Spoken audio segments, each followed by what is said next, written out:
Hello दोस्तों। So what is up. उम्मीद है सब बढ़िया होगा। तो आई एम हीरो और नोट के पिछले एपिसोड में आपने देखा कैसे हांसू ने उन सभी मॉन्स्टर को मार डाला, लेकिन फिर भी उसके लेवल में कोई चेंजेस नहीं आए, जिस पर वो उन्हीं के डैगर को लेकर के कहीं जाने लगता है और उस छोटे गॉड से कहता है मुझे यहाँ के बारे में इंफॉर्मेशन इकट्ठा करनी पड़ेगी। अगर मुझे कोई इंसान मिल जाए तो हैंसो इतना कहता ही है, तभी वो उन्हीं के जैसे दिखने वाले मॉन्स्टर को नोटिस करता है और झाड़ियों में छिप जाता है। लेकिन वो मॉन्स्टर हवा में सूंघते हुए कहते हैं मुझे यहाँ आसपास में से किसी इंसान की स्मेल आ रही है, और फिर वो उसे ढूंढने लगते हैं। जिनको ऐसा करता देख हंसू गॉड से कहता है मैं इस जंगल के बाहर निकलकर इंसानों को ढूंढना चाहता हूँ, लेकिन मुझे समझ नहीं आ रहा है मैं किस डायरेक्शन में जाऊँ। ऊपर से ये जंगल इन जैसे नरभक्षी मॉन्स्टरों से भरा हुआ है, जिस पर गॉड उसे कहता है भगवान बेचारे आउटसाइडर की आत्मा को शांति दे। जिसको सुनते सुनते हेंसू ऊपर किसी पेड़ की बेल को देखता है और गॉड से कहता है मैं अब स्ट्रांग हो गया हूँ, तो मैं मरने नहीं वाला, और ये बात तुम भी जानते हो। इतना कहते ही वो उस डैगर से उस बेल को काट देता है और उसके एक किनारे पर पत्थर बांधकर उसे घुमाने लगता है, और फिर उन मॉन्स्टर के सामने आकर के गॉड से कहता है क्या तुम सेंट्रल फोर्स के बारे में जानते हो? अब मैं इन मॉन्स्टर को साइंस की पावर दिखाऊंगा। इतना कहने के बाद हांसू उनमें से एक मॉन्स्टर के जबड़े पर उस रस्सी और पत्थर से मारता है, जिससे वो वहीं पे ढेर हो जाता है।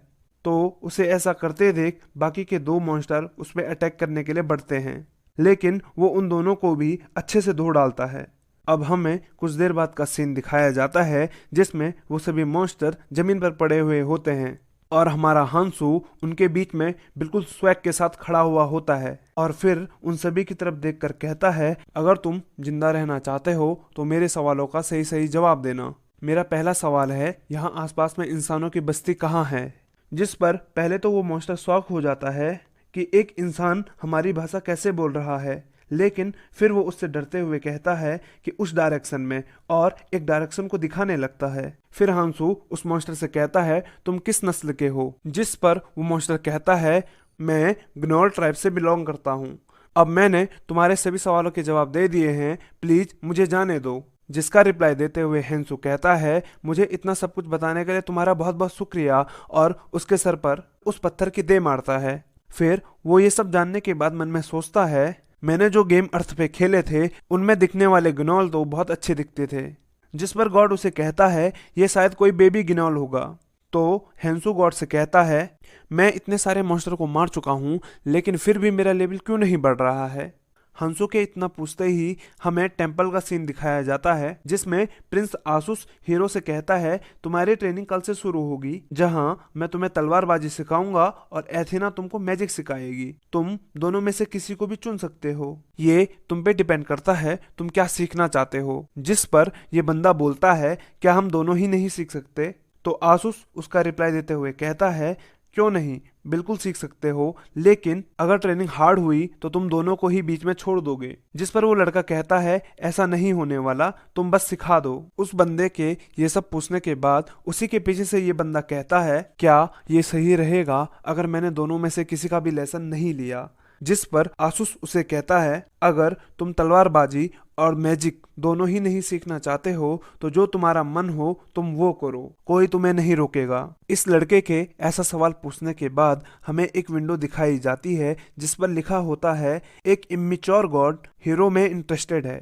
हानू के जवाब देने के बाद आसुस सभी से कहता है क्या किसी का भी कोई और सवाल है? जिस पर कोई कुछ नहीं कहता, और अब हमें रात का सीन दिखाया जाता है जहां हानू अपने कमरे में बैठा हुआ होता है और सोच रहा होता है ट्रेनिंग तो उनके लिए होती है जिनके पास मेरी जैसी औसम स्किल नहीं होती।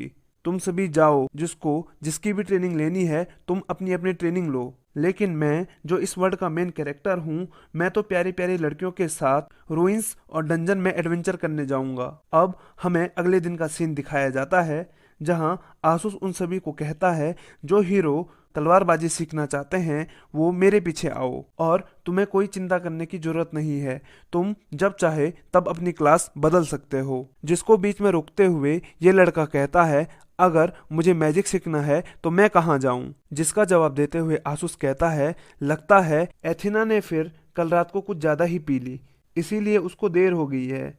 अगर तुम्हें मैजिक ही सीखना है तो यहीं रुको, एथेना कुछ ही देर में आ जाएगी। आसुस के इतना कहने के बाद सभी बच्चे अपनी अपनी बातों में लग जाते हैं, लेकिन हानवू साइड में खड़ा होकर अपनी सिस्टम विंडो को देख रहा होता है, जिस पर वो देखता है उसे एक नई ब्लेसिंग मिली है। हानवू उसे चेक करने लगता है और उसे बताया जाता है तुम इस दुनिया के चूजन वन हो, सिर्फ तुम्हारे पास ही ये ब्लेसिंग है और तुम ही इसको फील कर सकते हो। जिस पर हानू बहुत खुश हो रहा होता है और अपने मन में सोच रहा होता है हम में से सबसे बेस्ट बंदे तक को पता नहीं है कि मेरे पास एक ऐसी ब्लेसिंग है। इतना सोचकर वो ट्रेनिंग ग्राउंड से बाहर आने लगता है और उस लड़के के बारे में सोचकर कहता है अगर तुम अपना बेस्ट दोगे तो तब जाकर तुम मुझ जैसे मेन कैरेक्टर के राइवल बन पाओगे। अब जिस हिसाब से इस बंदे को नई ब्लेसिंग मिली है और इसको अपने पे कॉन्फिडेंस है, क्या पता यही हमारा मेन कैरेक्टर हो और जिसे हम अभी तक अपना मेन कैरेक्टर समझ रहे थे वो हमारा मेन कैरेक्टर हो ही ना। अब क्या सच है और क्या झूठ, ये जानने के लिए चैनल में बने रहिए।